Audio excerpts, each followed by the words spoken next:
Welcome, everyone, to the Firing the Man podcast. On today's episode, Ken and I have drafted a letter to our younger selves with advice on navigating life through entrepreneurship and the entrepreneurial roller coaster. We have reflected deeply and incorporated some of our biggest life lessons that we have learned over the past few years of building and scaling our businesses. Ken, what's going on, man?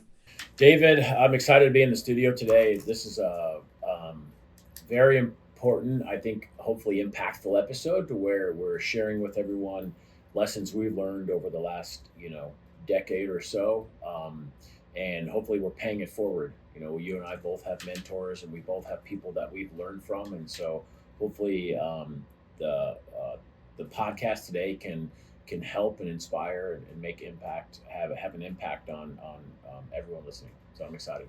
Absolutely. As we prepared for this episode, like just going through this exercise of I'd never written, have you ever written a letter to yourself? I did maybe in like third grade, but yeah, no, nothing recent.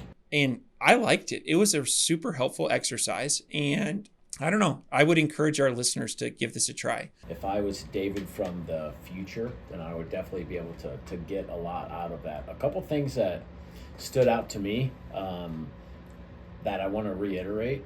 One thing here that you listed, it says, don't be afraid to approach very successful people and ask them how they did it. 9 times out of 10, they'll be glad to tell you their story. Yeah, I can't tell you how many, I was always afraid to approach people, successful people, and ask them questions, but now I'm like you. If I'm in a room with very smart people, I'm finding the smartest one I can and cornering them and asking them all the questions, because you're right. Most times they're willing to share and open and honest, and you're going to learn a lot if you listen. And so that was really cool. One other thing that jumped out at me that I think a lot of people, it took me a really long time to realize this, but a lot of the stuff that we do in our life sucks. It just does. And I think if we can reflect back on those times that sucked, we can think about how it's impacted how we are now. And so, for example, in your letter, you had mentioned, you had spent, 3,000 hours studying for the CFA and the CPA exams, and you were doing that to further your career. But also, and it really sucked, but you did it. And so I think now when you're working on a project or something and it sucks, you have that to look back on and think well, I used to do this one thing for 3,000 hours and I accomplished that, and so it gives you motivation to work on things now and embrace the suck is kind of what I like to call that. And so if you're listening and you've had several jobs or you're in a career and you've worked really hard at certain things, you can reach back and dig those up and say, yeah, I accomplished that, and it can help you in anything in the future. Sometimes we just think about how much that sucked, and we don't think about how much that has impacted us as a person and helped us grow and achieve more. So thank you. And on the topic of things sucking, talking about failure, and we've had that in business where we've had a failure in business, and to not treat that as a feedback loop, you're missing the bigger picture. And that's something that I've had to learn, and I constantly remind myself of is hey, this did not pan out how you wanted it. Pause, ask yourself why, and then do better next time. And it's something as I raise my kids, I don't want to discourage failure. Failing is okay. And if you can very early on imprint in them, this is a feedback loop, then I think that will just help set them up for success in life. Yeah, that's absolutely 100% accurate. I really, really like that. And in me, it's the only time you fail is when you don't learn. If you don't learn something out of that, then you failed. If you learn something, it's not a failure. It's a feedback loop. I like that. For so long, I think I had 17 or 20 jobs throughout my career. I think we've covered this before, and I've learned a lot from all of these, but they were never fulfilling for very long. But whenever I'm, the last several years that I've focused full time on e-commerce and being an entrepreneur, the fulfillment is there. Now, whether that's working for myself or whether that's working on problems that I like to solve. I don't know, but embracing that I'm an entrepreneur and then really just like weeding out all the other trash has been really, really helpful for me. And then also I'm a visionary, so having visions of me being an entrepreneur in 3 years, and 5 years, and 10 years is also very helpful. Before I couldn't have those because if I'm, in a career or whatever, it was like it was all dependent on someone else. Now it's as an entrepreneur, it's largely dependent on what path you want for yourself, and so that's been huge. Absolutely. I would say like in my early days was hesitant to identify like this because in college in the business school there was hard majors. There was accounting, finance, marketing, and then there was this entrepreneurship major, and that was a little less defined. Whereas like you're an accounting major, you go work for an accounting firm. Entrepreneurship was a little more broad and but it really is like a lifestyle. And I think if you feel that calling, it's good to just say, this is what I am and this is what I'm going to do. And I mean, we have them on the podcast all the time, but part of like being an entrepreneur is like sometimes being obsessive about things. And I would say and I can speak to my own life, there's entrepreneur and there's mental illness, and they're close to where you just you get something in your head. You're so excited about it. You want to execute it on it. I've got younger brothers that give me a hard time about like, you always are talking about turning something into a business. And it's like, that's me. That is me. And that's who I am. And I think that's important. Like if you recognize that about yourself, then do it. So, another thing that you mentioned in here, listen to your gut, not your family and friends. I think this is so, so important. And can you talk a little bit more about this?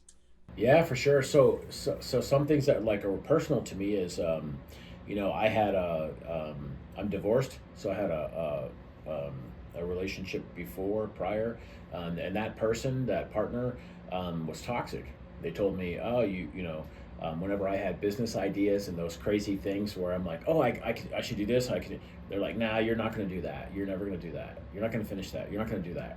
And then that just kind of like, it's almost like getting punched in the gut. You're like, you're like, shit. Like, they don't think I can do it. Well, damn it, I guess I can't. And it took me a really long time I didn't realize it until after I was out of that relationship, that partner was toxic. And I was in a new relationship, and this partner was like, oh yeah, you can do that. Like, I'll help you, or what do you need from me, or I'll watch and root for you. And yes, I know you can do that. You're super smart. You can easily do that. And then I'm like, oh, maybe I can do that. And so that for me personally, I've experienced that, and it's crucial. Like, and so I don't remove everybody out of my life that's toxic, but I spend less time with them. If I hear some like negativity and toxic, anything that's negative or toxic, I'm likely, if they're like a close family friend, sibling, whatever, I'm going to limit my time with them, right? Or if they're a friend or something, an acquaintance, I'm not going to spend time around them because it's just not, there's no exchange of value. It's toxic and negative. And so by identifying those people and removing them from your life, or limiting, if you can't remove them from your life, limit contact from them, and then just also know that they might have other issues going on in their life that's creating that behavior for them.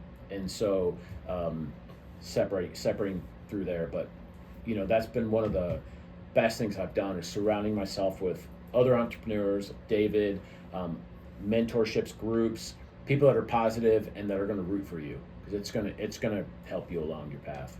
Absolutely. And I think that's something that's just deeply human, is caring about what other people think. I think it's something that everybody experiences at some point in their life. And we had a guy come to one of our meetups, and he was very concerned about what his mother-in-law thought. And somebody, I didn't say this, someone else in the group said, well, has your mother-in-law ever run an e-commerce business? And he's like, no, she works at a hospital. And like that, there's something that clicked there where I was like, yeah, you haven't stood in why should I care about your opinion? You haven't done this. And so I think that's a really good point. And I think there are certain celebrities that like, we admire this about them, that, oh, they don't care about what other people think. They march to the beat of their own drum. That's cool to people. That's an admirable thing. And so I think this is a really good point. And last thing I wanted to comment on is become an avid reader, or don't wait till you're 38 to become an avid reader. And I'm just curious, like, if you had a couple book recommendations for your younger self, what would they be? What have been some that have really just rewired how you think? Yeah. So a couple. That's a good question. There's a lot. Let me grab two or three real quick. I think Think and Grow Rich. I think it's Napoleon Hill. Mm-hmm. That one is timeless. I think it's a story that's timeless, and it teaches you like ways to think about stuff. And so I actually gifted that book to my son this year for Christmas. That's how important that book is to me. Rich Dad Poor Dad. That one is very, very impactful, and I think had I read that like early on, I would probably be doing something different right now. That's how impactful that book was.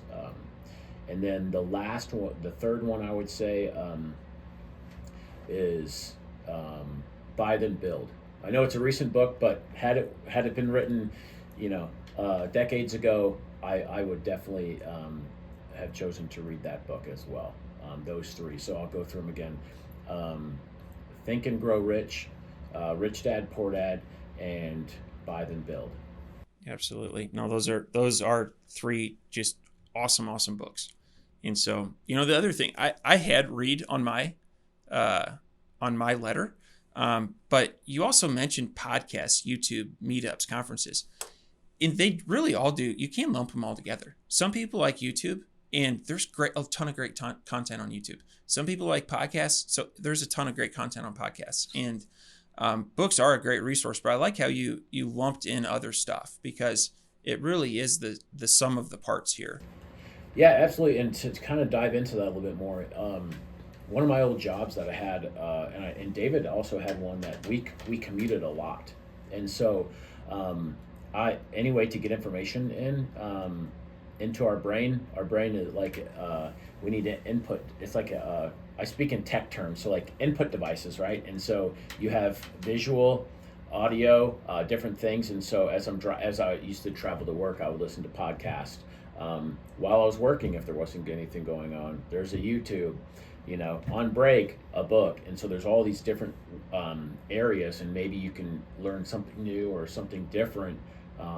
Maybe that person only has books. Maybe that person only does a podcast. And so always think of it as almost like an e-commerce. Marketplaces are like lanes on a highway. If you have more lanes on a highway, then you can get more traffic through there. And so open your eye, just be open to getting knowledge from different places. And in the future, maybe there'll be VR, ways to get knowledge through VR.